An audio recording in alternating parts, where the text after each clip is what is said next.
దాన్ని బట్టి నోరు మాట్లాడుతుంది.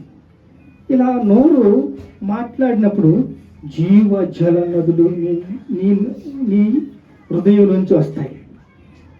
ఇప్పుడు జయించాలి అని మనం ప్రకటన గ్రంథము 3వ అధ్యాయం తీయండి. జయించు వానికి జీవ కిరీటం వస్తుంది. జయిస్తే మనకి జీవ కిరీటం, అంతేకాదు జయించు వారికి సమస్తము మనకి దేవుడు గిఫ్ట్గా పెట్టాడు. అక్కడ చూడండి, నేను మా తండ్రి వల్ల అధికారం పొందినట్లు జయించుచు అంతము వరకు నా క్రియలు జాగ్రత్తగా చెయ్యువానికి జనుల మీద అధికారం ఇచ్చేదను. ఏంటంటే 2వ అధ్యాయము 27వ వచనం. నా తండ్రి అధికారము పొందినట్లు నేనును నా తండ్రి అధికారం పొందినట్లు జయించాలి. ఈరోజు అంశం ఏంటంటే యోషువ జయించాడు, మనం జయించాలి. అప్పుడు దేవుడు మనల్ని చూస్తాడు. చూసి అబ్బా నా కుమారుడు బలా నమ్మకమైన మంచి దాసుడు, మంచి దాసురాలు అని మెచ్చుకుంటాడు. చూడండి 147వ కీర్తన 14వ వచనం చూడండి. మంచి గోధుమలతో నిన్ను తృప్తి పరుస్తాడు ఆయన. మనం మంచి భోజనం ఉంటే, మనం బలంగా ఉంటే మనము ఇంకా ఏం చేస్తాం? జయించాలి ఆశపడుతుంది. అలాగే బలహీనమైపోయారు అనుకోండి, మీ భోజన పదార్థాల వల్ల మీరు బలహీనమైపోవచ్చు, కృంగిపోవచ్చు.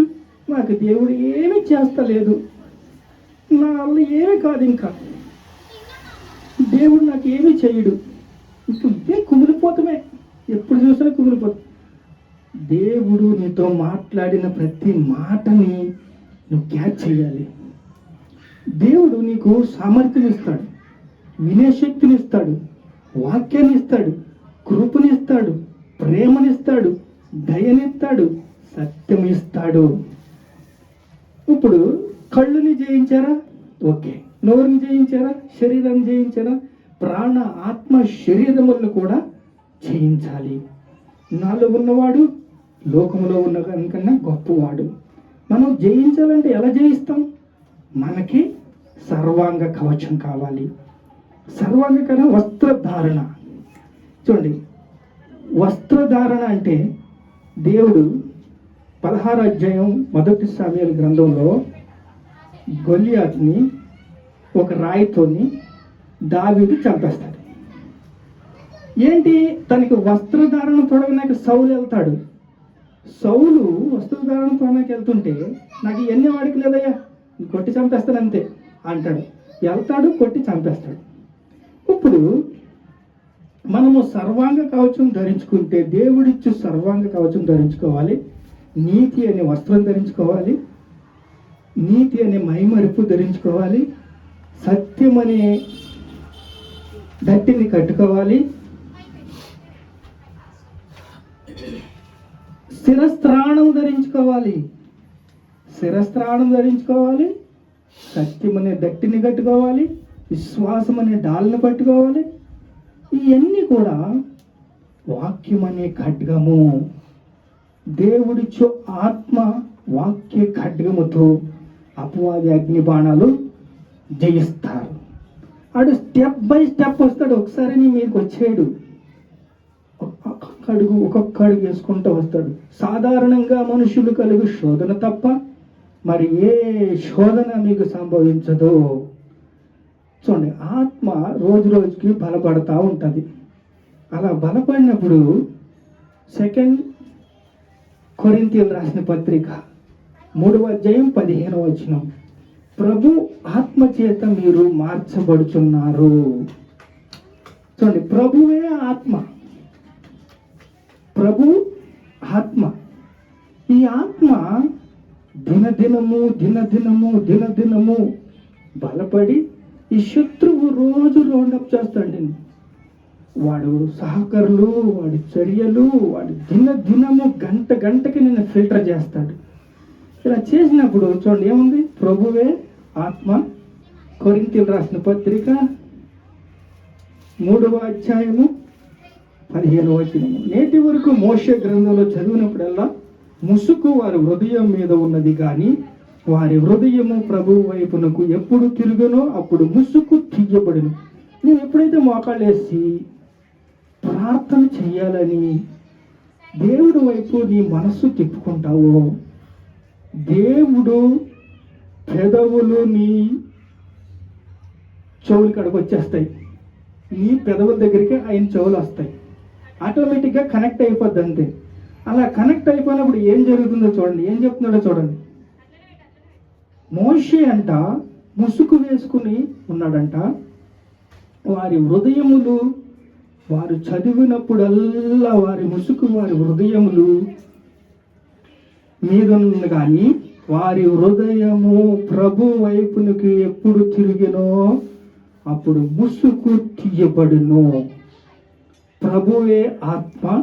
ప్రభు ఆత్మ ఎక్కడ ఉండునో అక్కడ స్వాతంత్రం ఉండును. మనమందరము ముసుగు లేని ముఖముతో ప్రభు యొక్క మహిమను అద్దములే ప్రతిఫలించి మహిమ నుండి అధిక మహిమగా మార్చబడుచున్నాము. ప్రభువగు ఆత్మ చేత మనము పోలిక చేత మార్చబడుచున్నాం. ఏంటి? ప్రభు యేసుక్రీస్తు ప్రభు రూపంలో మీరు మార్చబడుతున్నారు. సాధారణంగా మనుషులు కలుగు శోధన తప్ప మరి ఏ శోధన మీకు సంభవించదు. కానీ దేవుడు ఒక్కొక్క స్టెప్ సైతాన్ని పంపిస్తాడు. వాడు అగ్నిబాణాలు వేస్తాడు.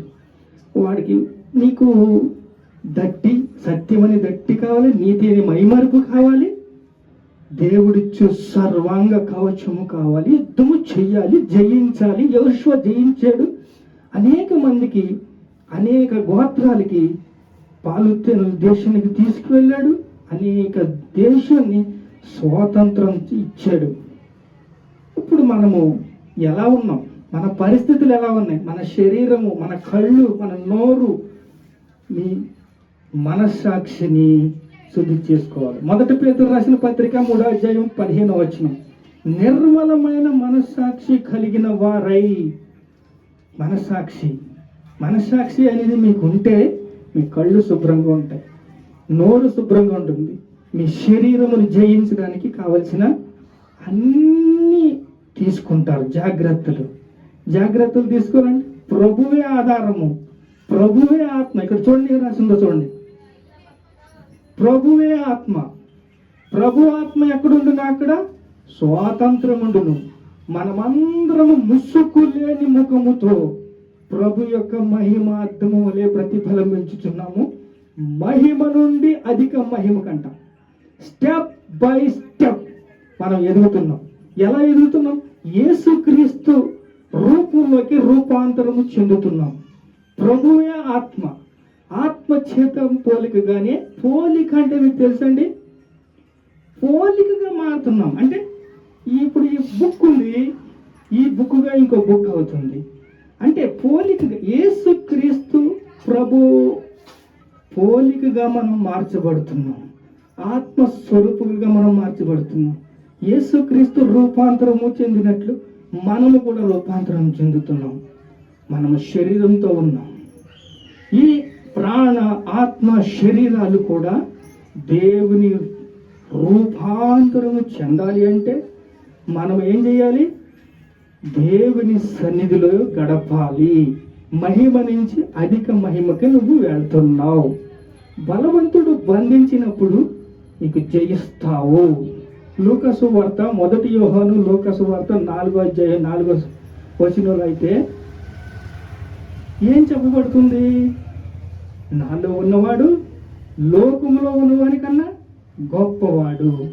ఇప్పుడు నీలో ఉండి నీ శరీరాన్ని, నీ ప్రాణాత్మ శరీరాన్ని, నీ కళ్ళుని, నీ నోరుని, నీ శరీరాన్ని అంతా కూడా స్వస్థపరిచి, శుభ్రపరిచి, శుద్ధి చేసి ఆయన స్వరూపంలోకి తీసుకొస్తున్నాడు.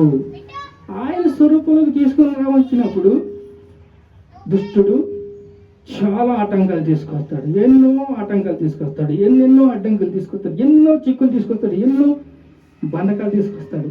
వన్నిటి నుంచి దేవుడు నిన్ను కాచి నా కుమారుడా నా బోధ విను, నా మాట విను అని రోజు నిన్ను బతిమాలుతున్నాడంటే నీ పెదవుల దగ్గర నీ మాటలు ఆయన వింటున్నాడు. ప్రభువు మన మాట వింటున్నాడు, రోజు వింటున్నాడు. అలా విని మనల్ని ఎలా మార్చాలో ఆయన స్వరూపంలోకి మార్చుకుంటున్నాడు. నేను కృంగిపోను, ఎందుకో తెలుసా? విశ్వసించి తిని గనక మాట్లాడి తిని అని ప్రభు వాక్యం ఉంది. విశ్వసించిన వాడు కలవరపడడు. ప్రభు ఆత్మచేత మనం ముద్రించబడుతున్నాం. ఇది చిన్న మందే, కానీ మనం దేవుని సన్నిధిలో గొప్పవారు. దేవుని సన్నిధిలో మనము విలువైన వారు. దేవుని సన్నిధిలో, దేవుని దగ్గర మనకి గొప్ప స్థానం ఉంది. మనం ప్రభు ఆత్మచేత నింపబడ్డాం. ప్రభు ఆత్మచేత ఆ పోలికగా మార్చబడుతున్నాం. ప్రభు ఆత్మచేత మనం మార్చబడి మహిమ నుంచి అధికమంకు నడిపించబడుతున్నాం. దేవునికి స్తోత్రం చెప్పండి. హల్లెలూయా, హల్లెలూయా. ఈ చిన్న మాటలు దేవుడు దీవించి ఆశీర్వదించును గాక. ఆమేన్.